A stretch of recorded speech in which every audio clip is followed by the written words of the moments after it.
So NC State and Virginia were supposed to be playing this weekend's game in Rio de Janeiro, Brazil, but earlier this summer it was moved back to the States.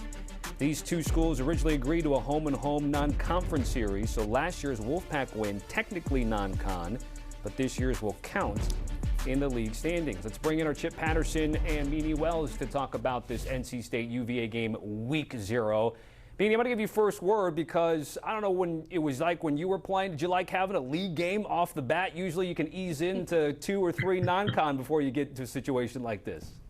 Yeah, I've never been in a situation to where I played in a conference game right out the gate. You know, this is the perfect week 0 situation, in my opinion, because this game absolutely matters. It's not like you can ease into this thing from a season standpoint, typically when you're playing a non-conference opponent. No, you have to go hard, start to finish, and this game will certainly indeed have some implications by the end of the season. Yeah, this Virginia team's coming off being the runner-up in the ACC, one of their winningest seasons in school history. And so to understand what the taste is like, you were right there before getting knocked off by Duke to now all of a sudden start to take aim at getting back to Charlotte and being able to be, once again, one of the top teams in the ACC standings. This is an absolutely massive one. There's some revenge on the minds of the Wahoos as they did lose 35-31 last year, with Chandler Morris throwing an interception in the end zone. But the thing that's so interesting to me from the Virginia side is that Tony Elliott last season went into the transfer portal and brought in more than 2 times the amount of transfer portal players that he had had any year before. And what did it do? Double-digit wins. So what are we with now? A lot more transfer players, including at quarterback, all along the lines of scrimmage, offense, defense. This is a new era of Virginia football, and so far, small sample size, it is working out. Yeah, we'll talk about the quarterback in just a second. I was actually, when researching this game, they played a lot from 1960 to 2003, but just 7 times since the league expanded in 2004. If we get to C.J. Bailey, he balled out in this game last year. 3 total touchdowns, but there are some new key pieces to the offensive line. Left tackle Jamarian McCrimmon, right guard Daniel Cruz. Chip, what are you looking out for in terms of the guys in front of C.J.?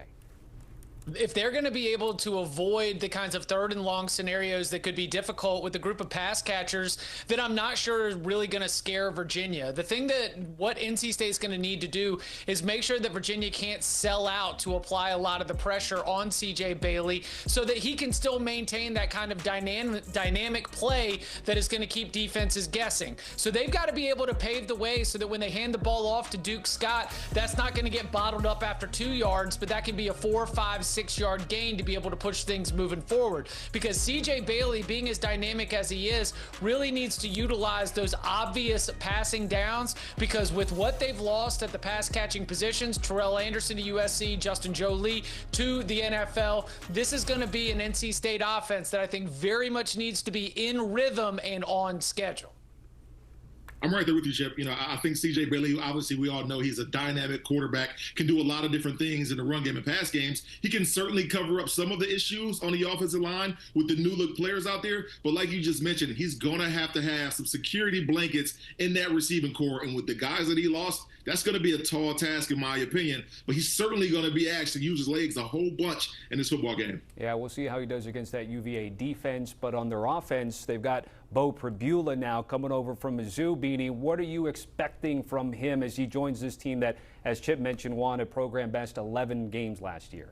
You know what? I loved Beau Pribula last year. I loved everything I saw of him out of Penn State. You know, he's a dynamic guy, can run the football, can really sling it. But the only thing with Beau Pribula that you really have to focus on is him not turning the football over. If he does that, I think he's going to do a great job there for Tony Elliott in this offense. But it's just going to be monitoring him and asking him just to manage the game and not go out there and win it. He has all the tools, but he cannot turn the football over. That's something that he did a little bit too much last season.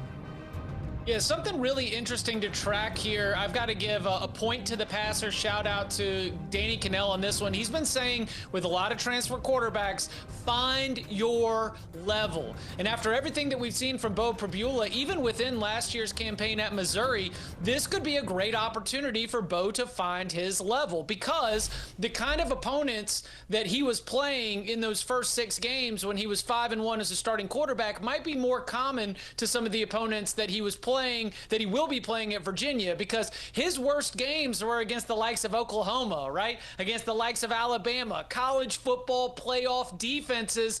And the ACC right now, certainly the Miami Hurricanes you would put in the conversation with an Oklahoma or an Alabama, but not a lot of defenses that look like Oklahoma and Alabama. And that's where I think Beau Pribula is going to be a lot more like the first half of last season at Missouri, and maybe not as many of the struggles that he faced near the end of the season.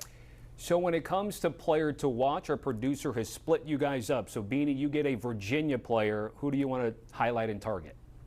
Look, if I'm going against C.J. Bailey, I got to go to the defensive line linebacker position in Cam Robinson, a guy that finished second in the ACC voting for Player of the Year and only played 8 games. That lets you know how impactful he is for this football team. He's going to be all over the field. And with that new offensive line that NC State is going to have, expect him to have a big game.